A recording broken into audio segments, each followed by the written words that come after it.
Welcome to the newest installment of the Untitled Film Nerd Project. My name is Phillip, and joining me as always is TJ. Hello. We have our top 5 movies from the 4th annual 31 Days of Horror 2017. All right, so since I went first in the bottom 5s, you go first in the top 5s. All right. Your number 5 movie is Scout's Guide to the Zombie Apocalypse. very nice. This one was just entertaining as hell. Oh, yeah, it was a lot of fun. The humor was fantastic. The special effects were good. Story good. And at the end of the day, I'm like, it was just a fun ride. Right on. My number 5 was The Similars. Mm-hmm. I love this movie. I thought it just had so much style. And it was much how WNUF was a love letter to 1980s broadcast TV. This was a love letter to, like, the Twilight Zone. Mm-hmm. And it nailed every single thing it tried to do, from cinematography, which was beautiful, to the music, which was amazing. The acting was fantastic. The story was great. And to tie it all in at the end to his previous movie, just bravo. Just kudos all around. Mm-hmm. My number 4 is Annabelle Creation. Okay. And this one I picked for being just once again, like Ouija 2, a big surprise that we took such a shitty beginning movie. Yes. And we got such a quality horror movie for the next piece. And that's what it was. It was, in my opinion, just a good quality horror movie. We had fantastic scares. We had a good plot, good acting. They used Annabelle correctly. Yes. So Annabelle deserved to be in the movie. Yes. And to tie it up in a nice little bow like they did at the end. Oh, yeah, definitely. So that is my number 4. All right. My number 4 is Devil's Candy. Mm-hmm. It was a very pleasant surprise. A good horror movie. It was an interesting plot. The characters were likable. They were well written. Ethan Embry did a fantastic job in the role. The father-daughter bond seemed legit. It felt really natural. It was great to see Ethan Embry in something important and looking damn good doing it. Mm-hmm. So, yeah, number 4 is Devil's Candy. I was very pleased with that one. My number 3 is Shortwave. Okay. And this was one that I was uncertain about why we were watching it. Yeah. I was still very much enjoying watching it, and it was so beautifully shot. Yes. And the music was so fantastic. Yes. And good acting. Oh, yeah. But I still was uncertain where it was going, and once we got there, I was happy. I don't blame you. I think the movie kind of got lost in itself. Like half hour to 45 minutes, just for a short time. And that's kind of what kind of took away from the movie a little bit for me. Because it wasn't telling a linear story, obviously, but I thought it could have been a bit more cohesive. Like, you know, the whole, like we discussed, the skipping the rocks on the lake analogy, they could have worded that a lot better. Yes. And that was an example to me of how the plot could have been a little tighter. Yes. But like we said in the review, the end saved it. Fantastic ending, you know, got what we needed, and yeah, that's a very strong pick. All right, my number 3 is Better Watch Out. This was so much fun. This is one of the few movies that I went into it not knowing what the hell was going to happen. And boy, was I pleasantly surprised. Holy crap. Just Home Alone. It was a horror Home Alone. And it was fantastic. Just the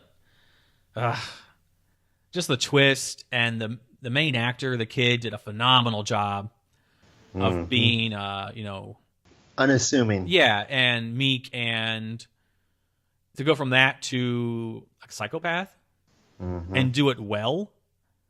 And we got the brother and sister from The Visit, and they were in a better movie together. Awesome.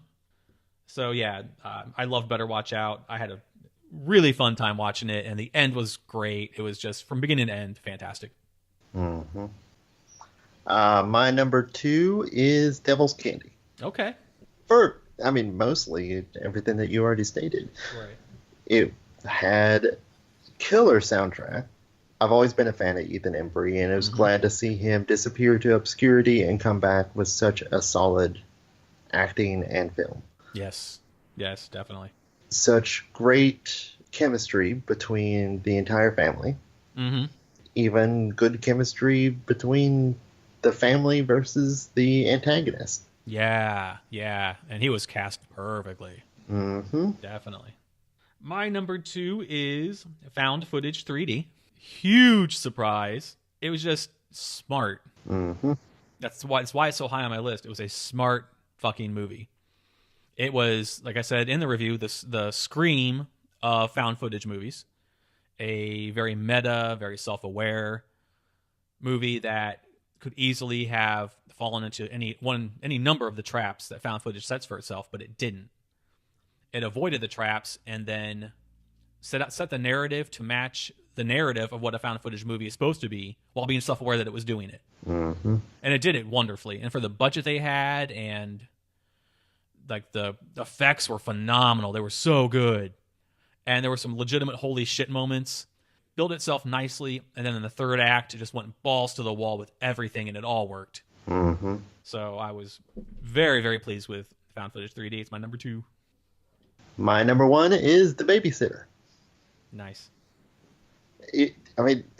What can... I'm almost left speechless with how good with how much I loved this movie. Nice. It was just so entertaining and so well shot, and just use of location and actors. This was just a hell of a fun ride. Right on. My number 1 is also The Babysitter. The most fun fucking movie we had in October. Yes. Even with the spoiler from Netflix, wasn't enough to detract from how fun it was. Just from, much like Similars had a style, Babysitter had Mick G all over it. Mm-hmm. And that's not a bad thing. And it was just a quirky, tongue-in-cheek, fun horror movie that didn't skimp on the horror parts, but still managed to balance funny and style, and it managed to be endearing at the same time, because the relationship between the kid and the babysitter, also like Devil's Candy, that relationship felt genuine. So did this one. You felt that they really had a bond. Yes. And why it made the turn so heart-wrenching, especially for him. And at the end when he says, "I loved you," it wasn't sexual. It was he genuinely loved her. Mm-hmm. And she broke his heart. So, yes, also The Babysitter is my number 1. It was a perfect fucking movie. And anyone that says otherwise needs to fucking, I don't know, get a clue. Very interesting that our top 5s are very different. Mm-hmm. That's cool. Where our bottom 5s were almost exactly the same. Yeah. Our top 5s, I like that. That's very cool. I mean, when we're disappointed, we're really fucking disappointed. Yeah. All right, so your honorable mentions, sir. Are Get Out. Okay. Just because, it was such an original movie to me. Mm-hmm. It was shot so damn well, and it had its tension, it worked with its tension, and it wrapped it up nicely. Mm-hmm. I am very much looking forward to more horror movies by this team. Yes, definitely. And then my other honorable mention is Found Footage 3D. Oh, okay, right on. This was just a fantastic movie. Mm-hmm. And given how much we love found footage movies, this is definitely going on the top of my favorite found footage movies. Yeah. And it's something that you brought up in the review. It is the Scream of found footage movies. And I wish I could have put it up higher, but the others probably entertained me more. Mm-hmm. Fair. That's no disservice to this movie. There's actually so many other movies that would also possibly go in honorable mentions. Yeah. But to keep the video short, those are my 2 honorable mentions. All right. Mine first one is also Get Out. For everything you said, it was, for a first-time horror movie director, holy crap. Mm-hmm. It was slick. It was well written. It was well shot. The pacing was perfect. Like you were saying, the building the tension over the course of the movie. Mm-hmm. To the reveal, to the end. I'm glad that they didn't go with the original ending. I'm glad they went with the one we got. Mm-hmm. So yeah, Get Out was just it was nice piece of film, and I also look forward to seeing what Peele does in his next endeavor. Mm-hmm. My other honorable mention might be a little surprising, but I'm going to put on Hell House LLC. Nice. I was really surprised by this one. It was not my biggest surprise, but I thought it deserved an honorable mention. If we had a top 7, it would have been number 7. Yeah. With Get Out being number 6. I mean, yes, the end was a little but the build was fun, and it was genuinely suspenseful, and the tension they built was palpable. You could feel it, and it was very simple, like with the clown, moving its head, something that simple, but it worked, and they knew what they were doing. And this is one where I respect that a budget can kind of hold you back a little bit on what you can do. So I think for the budget they had and the story they were trying to tell, I thought they did a really good job. Yes. All right, so your biggest surprise is, well, if you have more than one. My biggest surprise is probably going to be, we've already discussed it, but found footage 3D. Oh, okay. I was not sure what to expect. Mm-hmm. I had concerns that it was going to be bad. Yeah, yeah. But I was so happy that I was very wrong. Yes. I was also worried, considering after I think we had Queen of Spades before that and Wish Upon before that, and I was like, oh, yeah. God. We had a lot of duds in a row. We did, yes. I'm very unhappy. After 4, I'm like, come on. And yours? I have 2. Mm-hmm. I didn't put found footage on there because it was number 2 on my top 5s. My first one is Dark Tapes. Mm-hmm. I was really surprised by this one.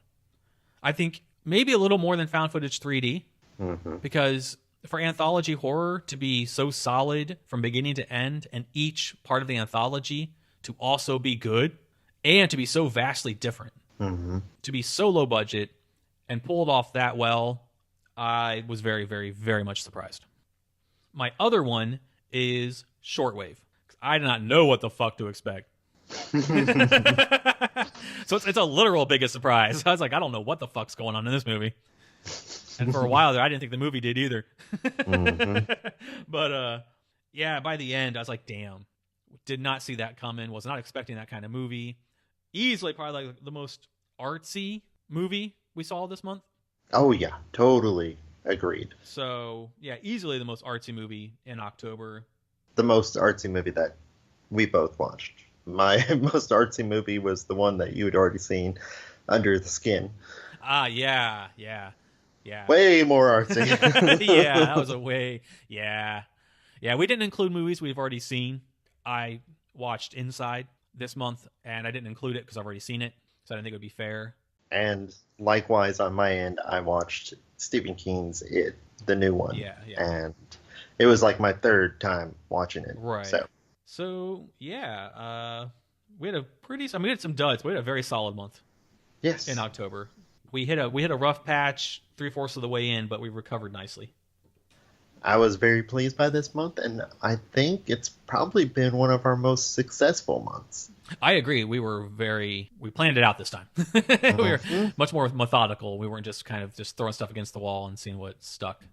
Yeah. So that'll definitely be the formula for next year. So until next year, that is a wrap on the 4th annual 31 Days of Horror.